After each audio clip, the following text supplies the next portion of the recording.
Haleluya. Haleluya. Puji Tuhan. Masih dapat melihat wajah-wajah penuh sukacita, saudara. Ya, sekalipun kebebasan kita tidak seperti yang dahulu-dahulu. Saya akan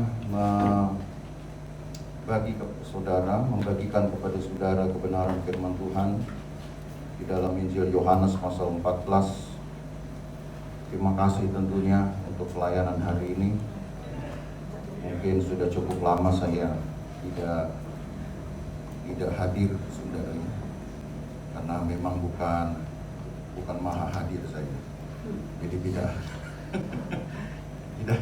tidak ada di mana-mana. Yohanes pasal yang ke-14 tentang perkataan Yesus menjelang berakhirnya pelayanannya di dunia sebagai Mesias. Dan dari sekian banyak ucapan atau perkataan Yesus, saya sebut sekian banyak itu hanya menyorot saja perkataan-perkataan Yesus di malam terakhir sebelum Yesus ditangkap. Hanya Yohanes yang memberi perhatian besar terhadap catatan ini, ya. Dari Yohanes 13, 14, 15, 16, 17. Itu adalah pasal-pasal yang Yohanes tulis tentang percakapan Yesus di malam terakhir sebelum Yudas datang untuk menangkapnya. Jadi rupanya, saudara, dalam satu malam itu, ya, sebelum Yesus ditangkap, sudah terjadi dialog yang cukup panjang yang berhasil dicatatkan oleh Yohanes seperti yang saya sebutkan tadi, dari pasal 13 sampai pasal 17. Ya, cukup panjang itu berarti. Tetapi itulah Yesus di dalam hatinya, apa yang dia rindukan, yang masih ada di dalam benaknya. Bukan berarti bahwa pekerjaannya belum selesai, justru sudah selesai. Tetapi dia harus menyempurnakan pekerjaannya, tidak di muka bumi lagi, ya, tidak di dunia. Tapi dia harus menyempurnakan pekerjaan kemesiasannya itu dari sorga. Itulah sebabnya kenapa dia naik. Tetapi ketika dia naik, maka kehadiran Tuhan tidak ditinggalkan kosong bagi gereja Tuhan. Oknum Allah yang lain dinyatakan kemudian untuk mengambil tempat bersama-sama di dalam riwayat manusia. Ya, saya sebutkan begitu. Untuk kemudian bekerja dan selalu melengkapi manusia agar tetap dapat layak berdiri di hadapan Tuhan. Itu sebabnya setelah kenaikan Yesus, maka pekerjaan Roh Kudus mengambil tempat yang cukup dominan, ya, dari pekerjaan Allah itu sendiri. Jadi kalau kita berbicara tentang Allah, maka Allah kita memang hanya ada satu. Ya. Satu itu bukan berarti tunggal, tapi satu itu satu di dalam kemahakuasaan. Alkitab menyebut dengan kata esa. Hal apakah dia kemudian menyatakan diri dan menyatakan perannya di dalam peran-peran kebapaan atau peran-peran keanakan, bukan kekanak-kanakan, ya, peran keanakan maupun juga peran Roh Kudus. Maka buat kita, harusnya penikmat Alkitab, kita melihat itu hanya satu Allah, ya, di dalam kemahakuasaan. Bukan berarti ada semacam evolusi Allah. Allah tidak pernah berevolusi. Tapi satu Allah saja. Di dalam kemahakuasaannya dia dapat melakukan apa saja yang tidak dapat dipikirkan oleh manusia di dalam pikiran-pikiran yang fragmentatif ini, yang selalu mengkotak-kotakkan, memisah-misahkan. Allah kita tidak dapat dibagi-bagi. Maka ketika Yesus menyelesaikan pekerjaannya di bumi, dan dia harus menyempurnakan pekerjaannya di bumi itu dengan pekerjaan di sorga. Ada yang Yesus buat di sorga. Dan bahkan saya bisa katakan jauh lebih rumit sebetulnya apa yang Yesus kerjakan di sorga dibanding hanya dengan pekerjaan kemesiasannya di dalam periode 42 bulan. Jauh lebih kompleks, sebutlah begitu, apa yang dia kerjakan di sorga. Tetapi dengan naiknya Yesus, tidak berarti Allah kemudian meninggalkan kekosongan di dalam riwayat manusia. Karena Allah tetap dinyatakan sebagai penyerta, Immanuel. Gak ada Immanuel di dalam wujud kelembagaan Yesus, ada Immanuel di dalam wujud Roh Kudus. Itu yang mesti kita pegang. Karena Sang Immanuel ini sudah disebut-sebut di dalam perjanjian lama, bahkan ketika kelembagaan Yesus belum ada. Bahkan ketika pekerjaan Roh Kudus belum mengambil tempat sebesar perjanjian baru. Tapi toh nama Immanuel sudah disebutkan di sana. Jadi Immanuel ini melekat bukan hanya kepada Yesus, tetapi kepada Allah sendiri. Baik di dalam semua peran-peran. Jadi kita bersyukur punya Tuhan yang tidak meninggalkan sendiri. Dan itu sebabnya kenapa Yesus menyebut juga dengan kata, aku tidak meninggalkan engkau yatim.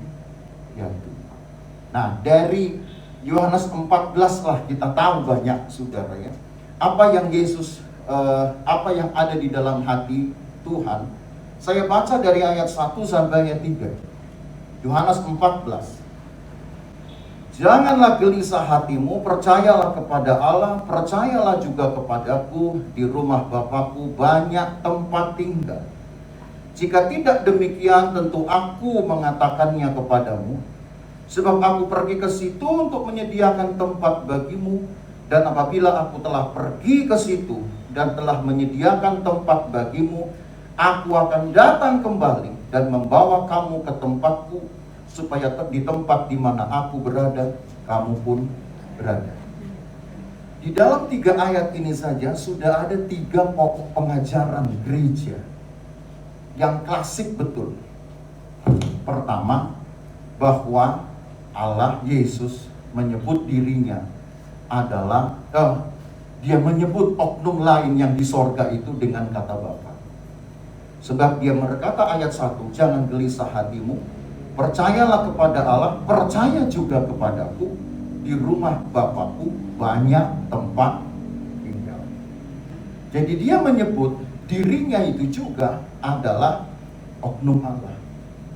Dan dia menyebut juga ada di dalam kemahakuasaan yang mungkin tidak mudah dipikirkan oleh murid-murid yang langsung mendengar perkataan Yesus.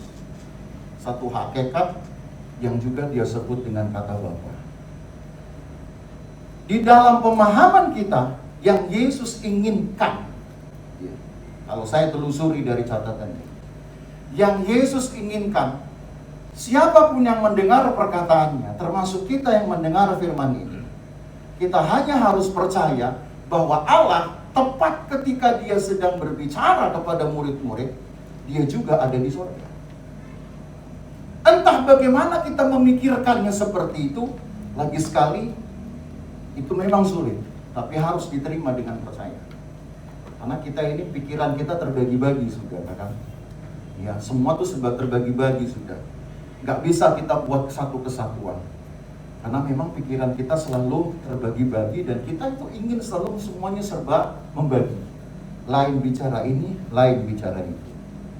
Tetapi dari sudut pandang Yohanes, yang Yesus inginkan, apa yang murid-murid pikirkan dengan perkataan ini, bahwa di dalam kemahakuasaan dia mengisi segala tempat, maka siapa yang sedang berkata-kata di hadapan mereka adalah dia yang juga sedang berada di surga.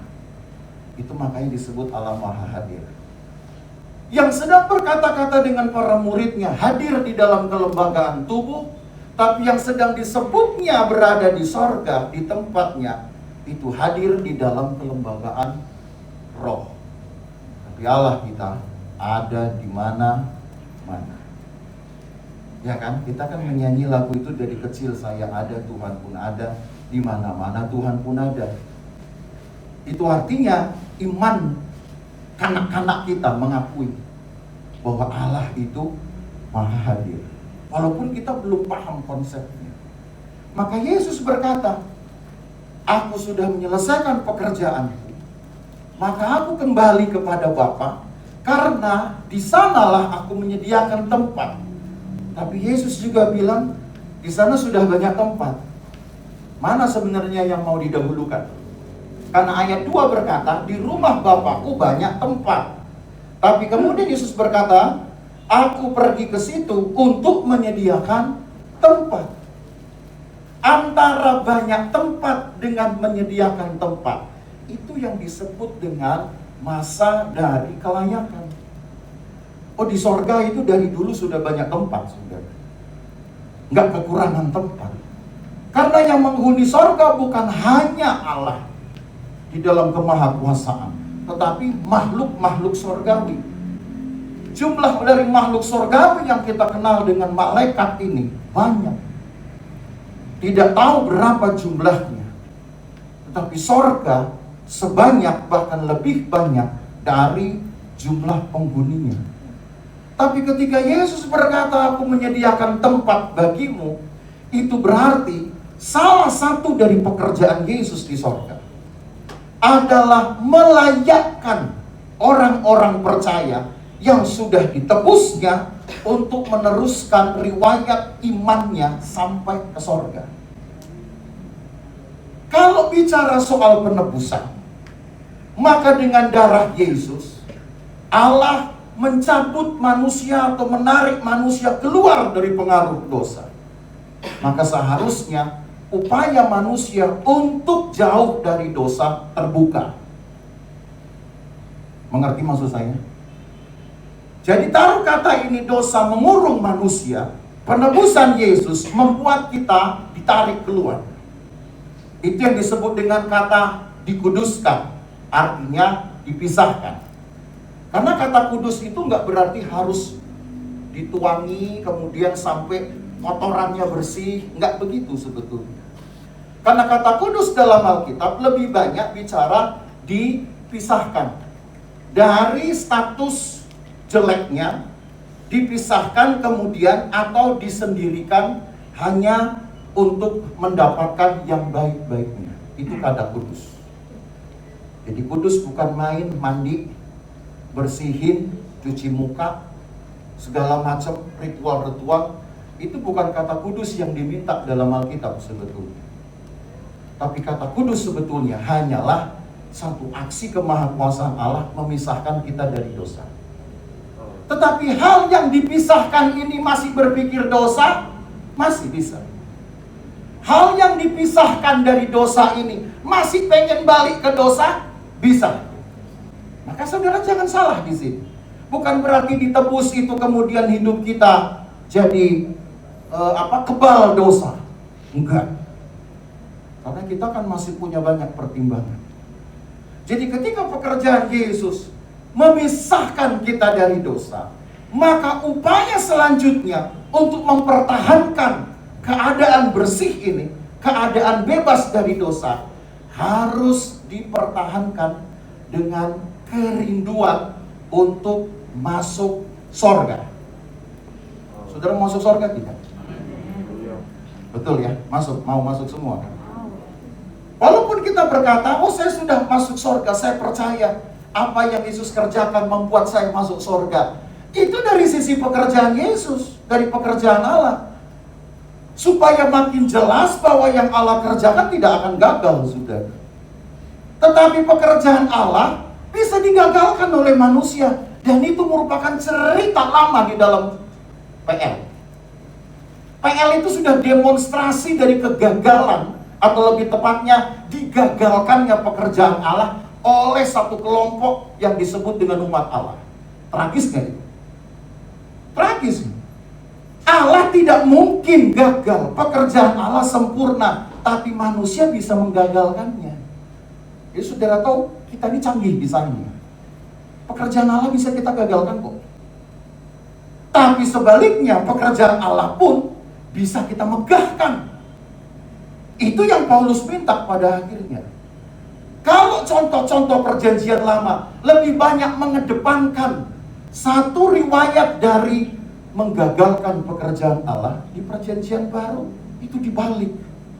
Didorong umat Tuhan ini untuk memegahkan pekerjaan Allah. Itu cara. Sebab apa yang Yesus kerjakan dengan darahnya, dengan penebusannya, menarik keluar kita dari dosa. Tapi bersihnya hidup kita, lalu apa lagi ya? Murninya hidup kita, layaknya kita masuk surga, ditentukan oleh diri kita sendiri. Itu makanya Yesus berkata, aku sediakan tempat bagimu. Karena setelah Yesus ke surga dan dia duduk di sebelah Bapa, kata Alkitab, dia melakukan 6 pekerjaan sekaligus. Tapi saya nggak mungkin merinci itu ya. Bisa pulang sore kita. Tapi yang saudara tahu 6 aja dulu. Apa-apanya 6, nanti kalau ada sumur di ladang, ya, kita bisa ketemu lagi. Tapi salah satu dari 6 itu jelas di sini. Aku menyediakan tempat bagimu. Bukan berarti dia bikin lagi tempat baru atau melebarkan dari yang sudah banyak. Bukan. Tetapi Yesus ingin menyempurnakan pekerjaan penebusannya melalui Roh Kudus. Dikerjakanlah, sudah. Hidup manusia itu melalui stimulasi Roh Kudus ini. Maka saya langsung loncat ke ayat berikutnya, ke ayat-ayat terakhir. Kalau narasi ini, saudara, diterangkan sebetulnya indah, tapi tidak mungkin kita harus melihat semua. Tapi saya langsung ke ayat 11. Ayat 11 dulu kita baca, masih di Yohanes 14. Percayalah kepadaku bahwa aku di dalam Bapa, itu kan kesatuan yang tidak dapat dibagi. Aku di dalam Bapa dan Bapa di dalam aku, atau setidak-tidaknya percayalah akan pekerjaan-pekerjaan itu sendiri. Jadi kalau kita sulit menentukan Allah kita 1 atau 3, maka nggak usah pusing lagi dengan jumlah pribadi, jumlah hakikat yang dapat dibayangkan, itu tinggalkan. Yang saudara sekarang fokuskan, percayalah akan pekerjaan-pekerjaannya. Itu baru Alkitabiah. Ngapain saudara pusing mikirin orang? Perhatikan semua yang viral-viral. Yang satu bilang 1, yang satu bilang 3. Lalu mana yang mau kita pegang? Pinggirin ini. Kalau Yesus sendiri bilang, kalaupun terjadi sebuah distraksi semacam yang taruhlah yang gawat, maka Yesus bilang percayalah akan pekerjaan-pekerjaan itu sendiri. Maksudnya pekerjaan Allah. Kalau seorang anak Tuhan bisa bersaksi bahwa Allah pernah menolongnya, maka nggak pusing dia mau 1, mau 3, mau 7, mau 11 kayak. Ya, saya nggak buat ajaran baru nih ya. Jangan nanti gara-gara ini viral pula ini. Daniel datang ke eklesia bikin ajaran baru, Allah kita 11. Enggak. Karena pikiran kita ini mau dijumlahin berapa, ayo aja saudara. Dasarnya memang kita ini suka ngitung. Betul kan? Apa aja kita hitung. Nggak cuma duit, utang pun kita hitung. Kan gitu. Jadi nggak usah dihitung Tuhan. Jumlahnya. Kalaupun Alkitab bilang mau 2 mau 1 terlampau sulit. Kalau memang bisa dilacak dan diyakini nggak apa-apa. Tapi daripada, kan tidak semua orang mampu. Daripada bikin pusing, Yesus toh sudah bilang, setidaknya percayalah pada pekerjaan itu sendiri. Jadi kalau yang sudah pernah mengalami kuasa Tuhan, dan begitu kemudian diganggu lagi dengan pemahaman-pemahaman tentang jumlah hakikat, atau jumlah keberadaan, jumlah pribadi, udah nggak usah diganggu, daripada nanti kita jadi miskin pengalaman. Kekristenan itu hanya ditegaskan dengan satu hal, pengalaman dengan Tuhan. Amin. Deal ya?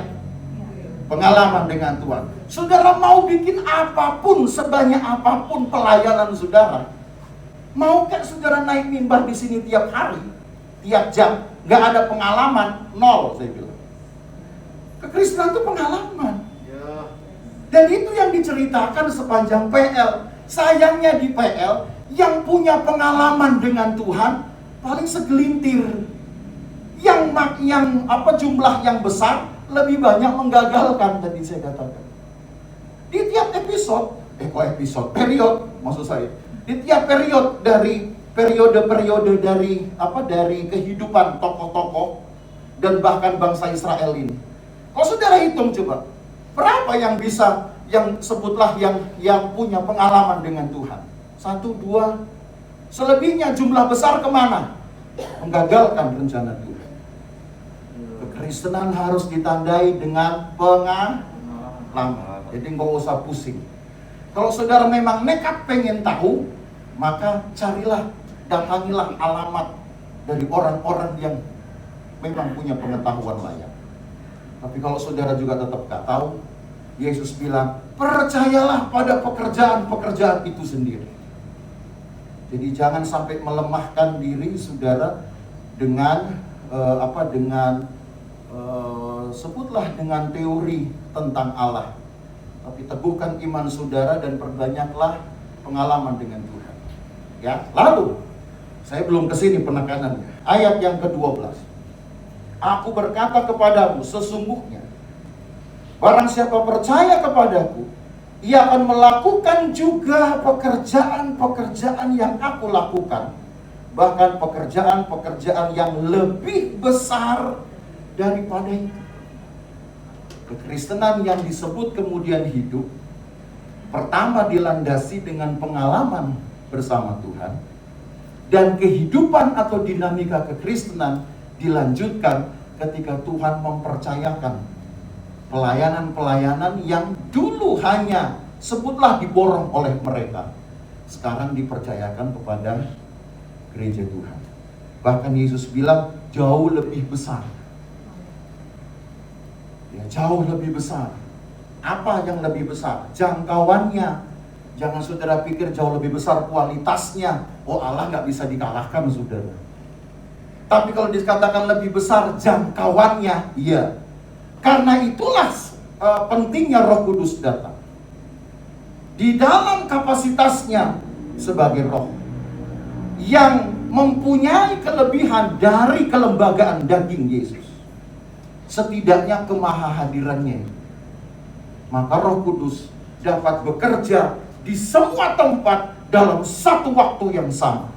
Itu yang tidak dapat dilakukan oleh Yesus. Di semua tempat dalam satu waktu yang sama. Tapi karena Roh Kudus juga perlu kelembagaan. Maksudnya kelembagaannya ada pada Yesus, dia sudah naik ke surga. Tapi Roh Kudus juga perlu kelembagaan lain untuk menyatakan pekerjaannya. Maka dipilihlah hanya orang-orang percaya. Maka saudara dan saya harus mempunyai semangat untuk menjadi tempat dari pekerjaan Roh Kudus. Karena dia butuh kelembagaan itu. Yesus sudah naik ke surga, dia nggak bisa dipanggil ulang. Dan gak usah panggil-panggil dia lagi saudara. Belum waktunya memang. Jadi ini kebenaran yang Yesus ingin sampaikan kepada murid-murid.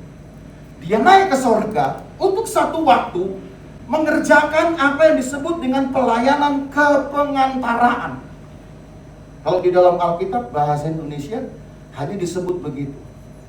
Tapi dalam bahasa Inggris sebenarnya lebih kompleks. Yesus disebut sebagai intercessor. Jadi kata itu sebenarnya bukan hanya sekedar pengantaraan sebetulnya. Tapi ada pekerjaan-pekerjaan lain. Itu tadi saya sebutkan ada 6. Ya. Kapan-kapan kita bahas, saudara. Kapan-kapan kita bahas kalau ada umur panjang. Tapi yang hari ini yang jelas saudara tahu bahwa Roh Kudus sekarang sudah mengambil tempat untuk bekerja bersama dengan Yesus. Hanya Yesus di sorga. Roh Kudus bekerja di dunia. Dan dia butuh kelembagaan itu. Dan kelembagaannya adalah orang percaya. Dan siapa orang percaya, tidak semua yang menyebut Yesus langsung dihitung orang percaya. Orang percaya cuma 3 syaratnya menurut kitab Kisah Para Rasul.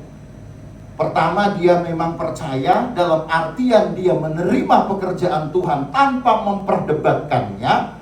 Yang kedua, dia bertobat. Dan yang ketiga, lahir baru. Ingat baik-baik. Di luar itu nggak ada syarat lain. Bukan karena banyaknya pelayanan loh ya. Maka saya pikir-pikir jangan-jangan rugi kita ini kalau kita capek-capek untuk Tuhan. Karena nggak dihitung itu.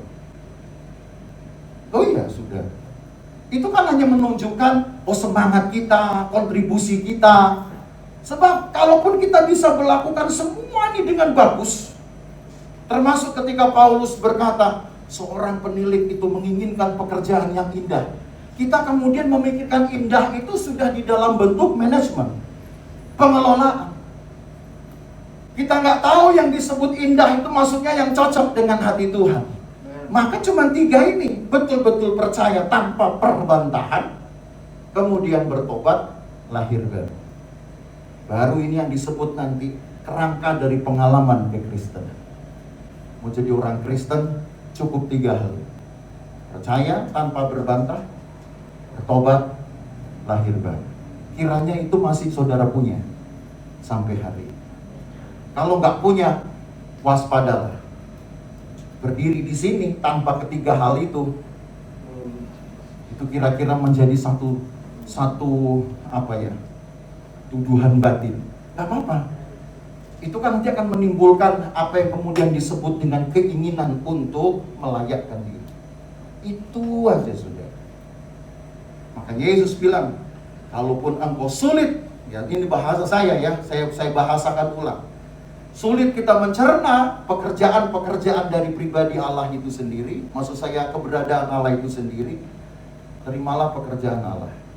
Sebab siapa yang kemudian percaya dan yang konsisten untuk dapat melayakkan dirinya, maka dialah nanti yang akan dipercayakan pekerjaan Allah itu sudah bahkan jauh lebih besar. Dan tidak lain Yesus sedang bicara Roh Kudus di sini. Hanya orang yang penuh Roh Kudus punya kesempatan untuk melakukan pekerjaan Tuhan dengan skala yang lebih besar. Saya belum bicara tentang karunia Roh Kudus. Belum bicara.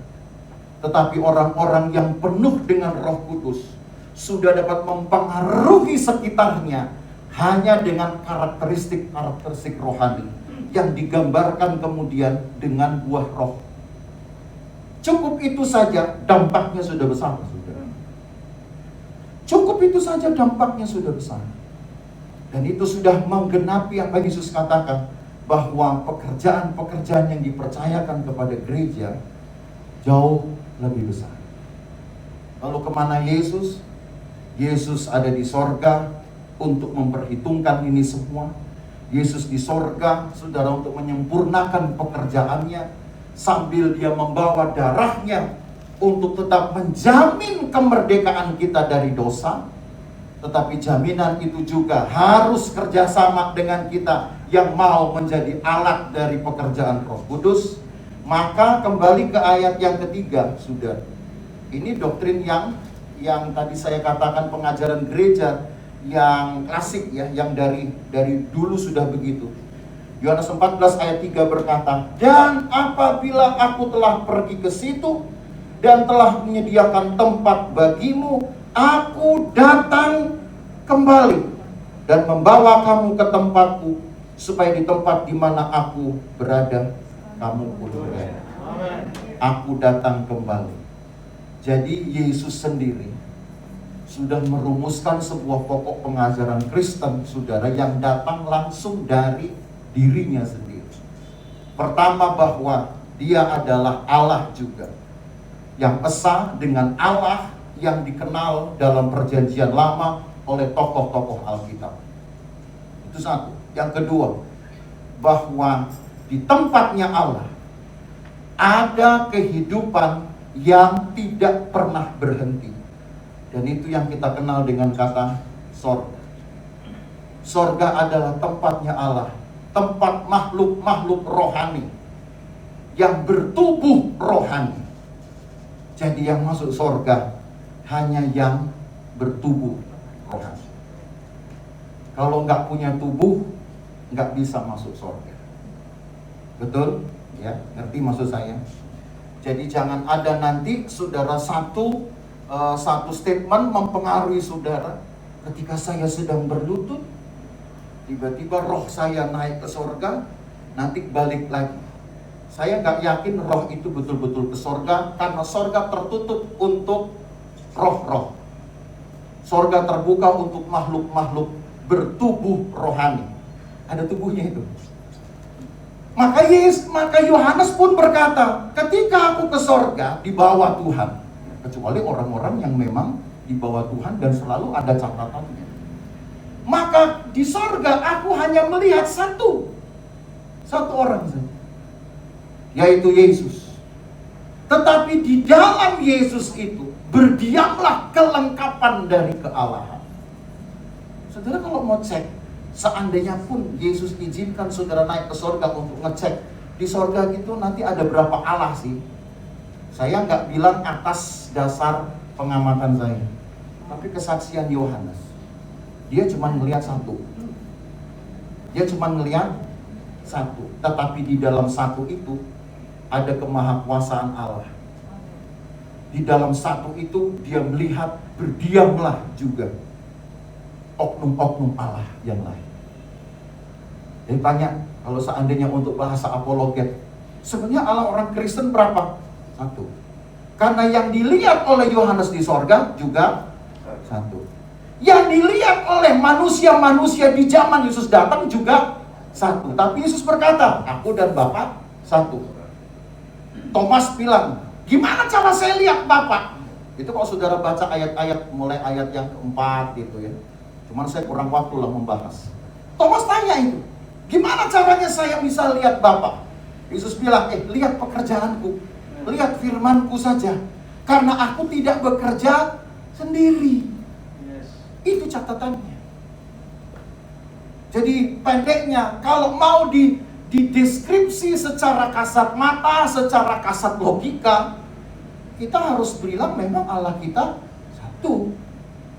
Yang dilihat di sorga juga satu, yang dilihat di bumi berapa? Satu. Kalau gitu Roh Kudus, ya kan nggak dilihat. Tetapi disitulah dimensi orang harus melihat pekerjaan-pekerjaan Allah saja.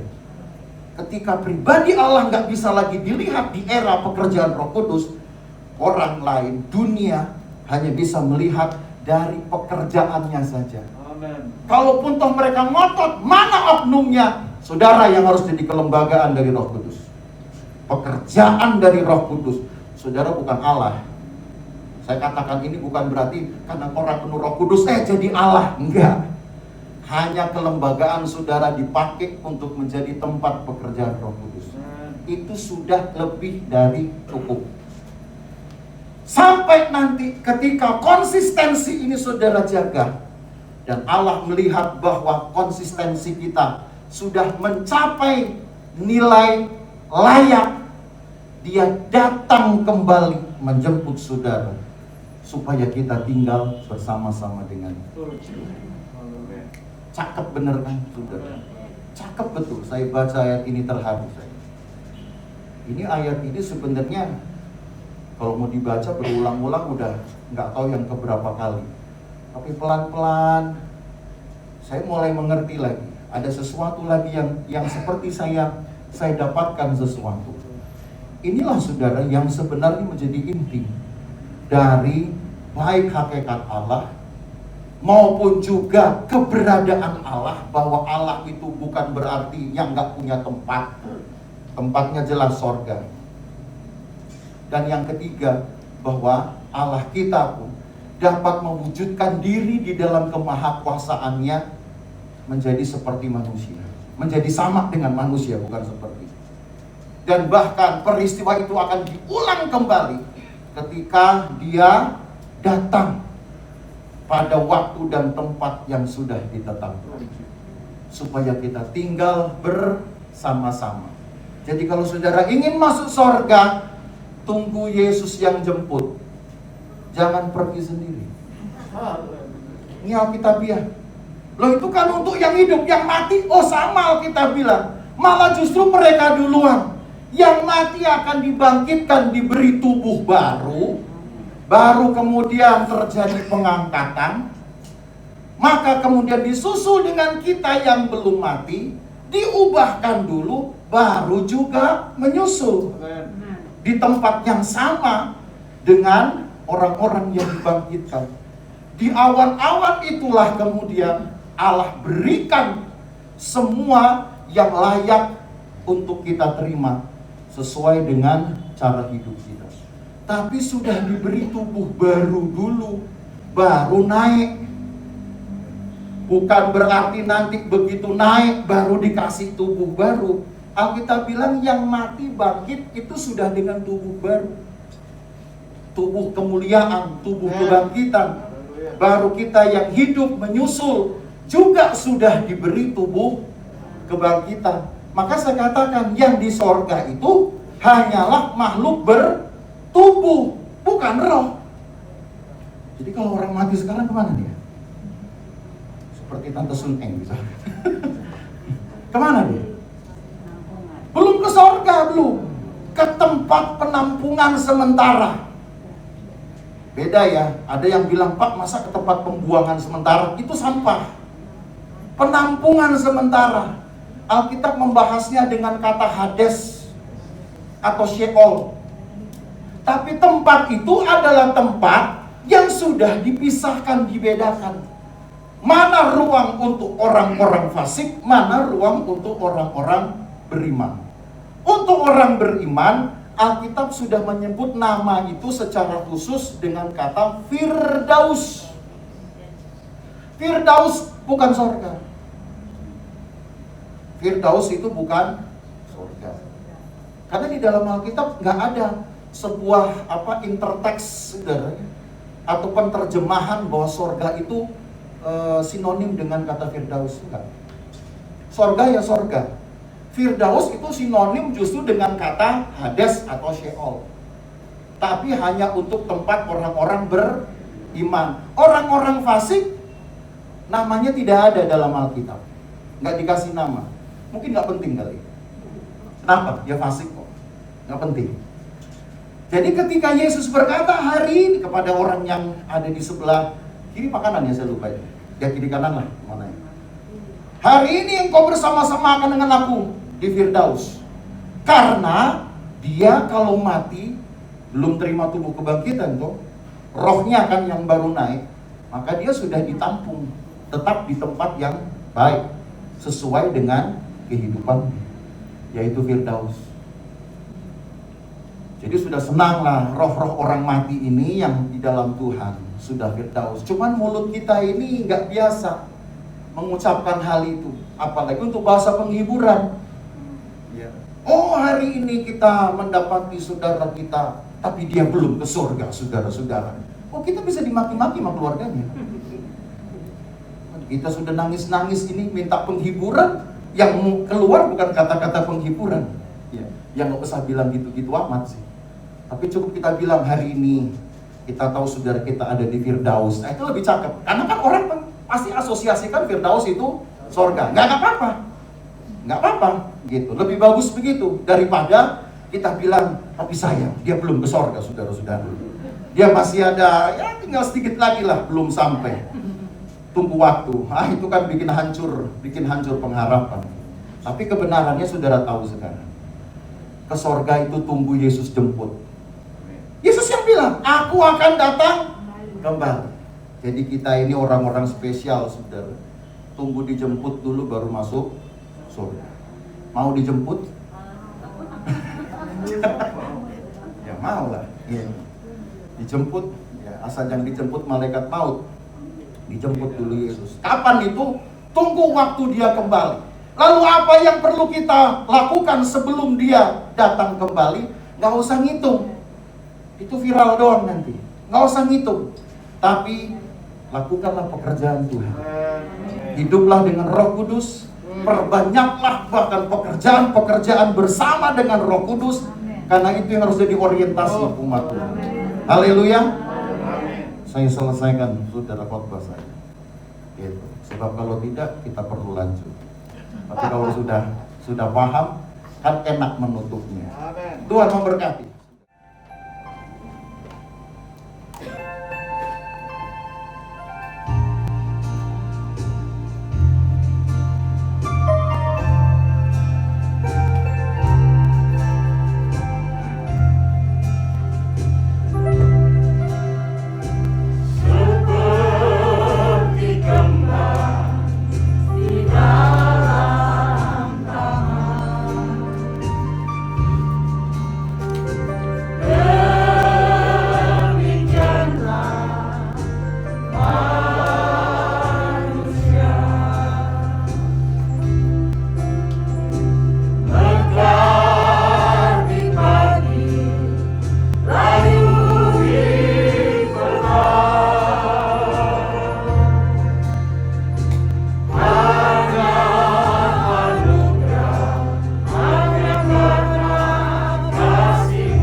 kasih. Saudara-saudaraku yang dikasihi oleh Tuhan, pada kedatanganmu, Tuhan menolong engkau, menyertai engkau pribadi, rumah tangga, usaha pekerjaanmu. Tuhan menghadapkan wajahnya. Saat ini terimalah berkat dari Allah Bapa, cinta kasih sayang Yesus Kristus dalam persekutuan Allah Roh Kudus akan terus menyertai kita sekalian mulai hari ini sampai Maranatha Yesus datang kembali. Bapa, terima kasih.